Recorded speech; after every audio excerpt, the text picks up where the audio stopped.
పోలీసుల పేరు చెప్పి బెదిరించి బలవంతంగా డబ్బులు వసూలు చేసిన వారిపై కేసు నమోదు. తమిళనాడు రాష్ట్రము కోయంబత్తూరు జిల్లా పెరియపోదుం ఇందిరాగాంధీ స్ట్రీట్ ఆర్చామీకి చెందిన మారుదముత్తు ఆర్చామీ తండ్రి మారుతముత్తు అను వ్యక్తి ఇచ్చిన ఫిర్యాదు మేరకు తాను డ్రైవర్గా పనిచేస్తానని గత రాత్రి తాను మరొక డ్రైవర్ కలిసి అనంతపురం సంతలో పశువులను కొనుగోలు చేసి 2 కంటైనర్స్ను తీసుకొని కదిరి మీద వెళుతుండగా ముందు వైపున ఆర్టీఓ అధికారులు ఉన్నారని తెలిసి తాము కుటాగుల్లా పులివెందుల జంక్షన్ వద్ద రోడ్డు పక్కన నిలబెట్టుకొని ఉండగా కుటాగుల్లకు చెందిన పొట్టిండ్ల నాగభూషణ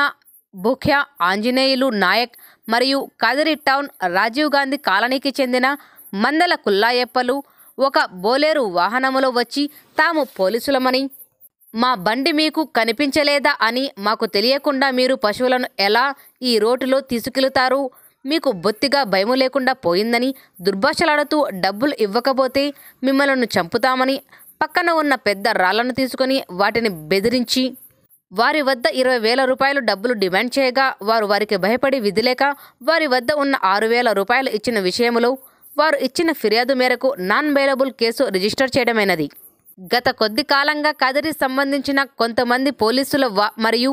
రాజకీయ నాయకుల పేర్లు చెప్పి వాహనాలు ఆపి అక్రమంగా డబ్బులు వసూలు చేస్తున్న విషయము పోలీసుల దృష్టికి రావడము జరిగింది. ఈ విషయం మీద గతములో కొంతమందిని బైండ్ ఓవర్ కూడా చేయడము జరిగింది. అయినా అలాంటి వాటికి అలవాటు పడి తప్పులు చేస్తున్న వారి విషయంలో పోలీసులు కఠినంగా వ్యవహరించడంతో పాటు వారి మీద నాన్ బెయిలబుల్ కేసులు నమోదు చేయటమే కాకుండా వారి మీద తరచుగా నిఘా ఉంచేందుకు